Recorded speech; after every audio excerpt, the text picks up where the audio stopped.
Hi hello ನಮಸ್ಕಾರ, ನಾನು ಅವ್ಯಕ್ತ್. ಹಿಂದಿನ ವಿಡಿಯೋದಲ್ಲಿ ATM ಮೂಲಕ SBI ಬ್ಯಾಂಕ್ನ ಮೊಬೈಲ್ ನಂಬರ್ನ ಹೇಗೆ ಬದಲಾವಣೆ ಮಾಡಬೇಕಂತ ತಿಳಿಸ್ಕೊಟ್ಟಿದ್ದೆ. ಅದೇ ರೀತಿ ಈ ವಿಡಿಯೋದಲ್ಲೂ ಕೂಡ ನಮ್ಮ ಹತ್ತಿರವಿರುವಂತಹ SBI ಬ್ಯಾಂಕ್ನ ಮುಖಾಂತರ ಹೇಗೆ ನಾವು ನಮ್ಮ ಮೊಬೈಲ್ ನಂಬರ್ನ ಹೇಗೆ ಬದಲಾವಣೆ ಮಾಡಬೇಕು, ಹೇಗೆ ಚೇಂಜ್ ಮಾಡಬೇಕು ಅನ್ನೋದನ್ನ ತಿಳಿಸ್ಕೊಡ್ತೀನಿ. ಯಾವ ರೀತಿ ಹೇಗೆ ಅನ್ನೋದನ್ನ ತಿಳ್ಕೊಂಬರೋಣ ಬನ್ನಿ. ನಮ್ಮ ಮೊಬೈಲ್ನಲ್ಲಿ ಪ್ಲೇಸ್ಟೋರ್ ಆ್ಯಪ್ನ ಆನ್ ಮಾಡೋಣ. ಆನ್ ಮಾಡಿದ ತಕ್ಷಣ ಅಲ್ಲಿ ಸರ್ಚ್ ಬಟನ್ನಲ್ಲಿ ಯೋನೋ SBI ಬ್ಯಾಂಕಿಂಗ್ ಅಂತ ಬರುತ್ತೆ. ಅದನ್ನು ಸರ್ಚ್ ಮಾಡಿ ಆ ಅಪ್ಲಿಕೇಶನ್ ಆ್ಯಪ್ನ ಡೌನ್ಲೋಡ್ ಮಾಡಬೇಕು. ಅಪ್ಲಿಕೇಶನ್ ಡೌನ್ಲೋಡ್ ಆದ ತಕ್ಷಣ ಲಾಗಿನ್ ಪ್ರೊಸೆಸ್ ಏನಿದೆ, ಫಸ್ಟು ಸಿಮ್ನ ಸೆಲೆಕ್ಷನ್ ಮಾಡಿ, ಆಮೇಲೆ ಪ್ರೊಸೆಸ್ ಅಂತ ಹೊಡೆದು OTPಯನ್ನು ತೆಗೆದುಕೊಂಡು ನಂತರ ಡೆಬಿಟ್ ಕಾರ್ಡ್ದು ಏನು ಲಾಸ್ಟ್ 6 ನಂಬರ್ಸ್ ಇದ್ದಾವೆ ಅದನ್ನ ಹಾಕಿ, ಅದಾದಮೇಲೆ ATM ಪಿನ್ ಹಾಕಿ ಲಾಗಿನ್ ಮಾಡಬೇಕು. ಅದೇನೇನು ನಮಗೆ ಕಂಡೀಷನ್ಸ್ ಇರ್ತಾವೆ ಅದನ್ನೆಲ್ಲ ಟಿಕ್ ಹಾಕಿ ಪ್ರೊಸೆಸ್ ಅಂತ ಹೊಡೆದ್ರೆ ನೆಕ್ಸ್ಟು ಓಪನ್ ಆಗುತ್ತೆ ನಮ್ಮ SBIದು ಮೇನ್ ಪೇಜಲ್ಲಿ ಲೆಫ್ಟಲ್ಲಿ ಪ್ರೊಫೈಲ್ ಅಂತ ಇರುತ್ತೆ. ಪ್ರೊಫೈಲ್ ಮೇಲೆ ಕ್ಲಿಕ್ ಮಾಡಬೇಕು. ಸೊ ಪ್ರೊಫೈಲ್ ಮೇಲೆ ಕ್ಲಿಕ್ ಮಾಡೋದಾದಮೇಲೆ ಕೆಳಗಡೆ ಸರಿಸಿದಾಗ ಮ್ಯಾನೇಜ್ ಯುವರ್ ಅಕೌಂಟ್ ಅಂತ ಇರುತ್ತೆ. ಸೊ ಅದನ್ನು ಕ್ಲಿಕ್ ಮಾಡಿ ಅದ್ರ ಒಳಗಡೆ ಹೋಗಿ ಅಲ್ಲಿ ಬ್ರ್ಯಾಂಚ್ ಅಂತ ಇರುತ್ತೆ, ಚೇಂಜ್ ಯುವರ್ ಬ್ರ್ಯಾಂಚ್ ಅಂತೇಳಿ. ಸೊ ಅದ್ರ ಮೇಲೆ ಕ್ಲಿಕ್ ಮಾಡಬೇಕು. ಕ್ಲಿಕ್ ಮಾಡಿದ ತಕ್ಷಣ ಅಲ್ಲಿ ನಮ್ಮ ಬ್ರ್ಯಾಂಚ್ ಏನಿದೆ ಇವಾಗ ರೀಸೆಂಟಾಗಿ ಆ ಬ್ರ್ಯಾಂಚ್ನ ತೋರಿಸುತ್ತೆ.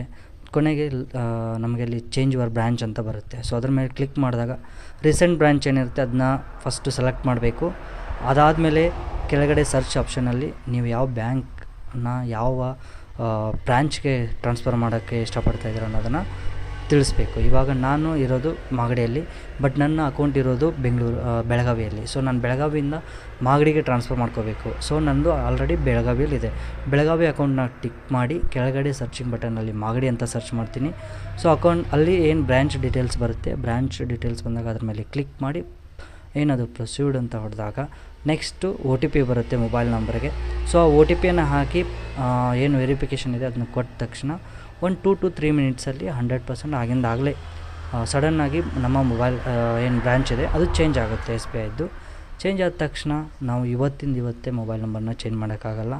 ಸೊ 24 ಅವರ್ಸ್ ವೆಯ್ಟ್ ಮಾಡಬೇಕು. 24 ಅವರ್ಸ್ ವೆಯ್ಟ್ ಆದಮೇಲೆ ನೆಕ್ಸ್ಟ್ ಡೇ ಏನಿದೆ ಸೇಮ್ 10 ಗಂಟೆಗೆ ನಾವು ಯಾವ ಬ್ರ್ಯಾಂಚು ಚೇಂಜ್ ಮಾಡಿದ್ದೀವಿ ಅದೇ ಬ್ರ್ಯಾಂಚಿಗೆ, ನಮ್ಮ ನಿಯರೆಸ್ಟ್ ಆಗಿರೋ ಬ್ರ್ಯಾಂಚ್ಗೆ ವಿಸಿಟ್ ಮಾಡಿ ಅಲ್ಲಿ ನಮ್ಮದೇನು ಮೊಬೈಲ್ ನಂಬರು ಚೇಂಜಿದ್ದು ಅಪ್ಲಿಕೇಶನ್ ಇರುತ್ತೆ ಅದನ್ನ ಫಾರ್ಮ್ನ ತೊಗೊಂಡು ಫಿಲಪ್ ಮಾಡಿ, ಅದೇನು ಕ್ರೈಟೇರಿಯದು ಏನು ಕಂಡೀಷನ್ಸ್ ಇರುತ್ತೆ, ರೂಲ್ಸ್ ಏನಿರುತ್ತೆ ಅದನ್ನೆಲ್ಲವನ್ನು ಫಾಲೋ ಮಾಡಿ ನಮ್ಮದೇನು ಅಕೌಂಟ್ ನಾವು ಹೇಗೆ ಆನ್ ಮಾಡಿದ್ವಲ್ಲ ಅಲ್ಲೇನು ಸೈನ್ ಮಾಡಿದ್ವಿ ಆ ಸೈನನ್ನು ಮಾಡಿ ಆ ಫಾರ್ಮ್ನ ನಾವು ಕೊಡಬೇಕು. ವೆರಿ ಇಂಪಾರ್ಟೆಂಟ್, ಸೈನು ನಾವು ಅಕೌಂಟ್ ಓಪನ್ ಮಾಡುವಾಗ ಯಾವ ಸೈನ್ ಮಾಡಿದ್ವಿ ಅದೇ ಸೈನ್ನ ಮಾಡಲೇಬೇಕು. ಇಲ್ಲ ಅಂತಂದರೆ ವೆರಿಫಿಕೇಷನ್ ಆಗೋಲ್ಲ. ಸೊ ಸೈನು ಇಂಪಾರ್ಟೆಂಟು, ಹಳೆಯದೇ ಇರಬೇಕು.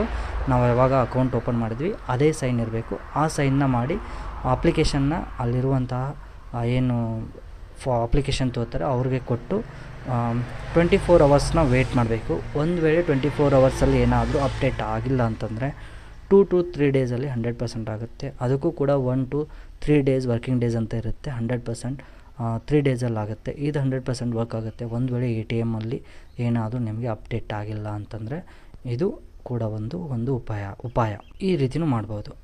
ಮತ್ತು ಮುಂದಿನ ವಿಡಿಯೋದಲ್ಲಿ ಇದೇ ರೀತಿ ಬ್ಯಾಂಕಿಂಗು ಮತ್ತು ಬೇರೆ ಸಮಸ್ಯೆಗಳನ್ನ ತರ್ತೀನಿ. ಶೇರ್ ಮಾಡಿ, ಲೈಕ್ ಮಾಡಿ, ಕಾಮೆಂಟ್ ಮಾಡಿ ಆ್ಯಂಡ್ ಸಬ್ಸ್ಕ್ರೈಬ್ ಮಾಡೋದನ್ನ ಮರಿಬೇಡಿ.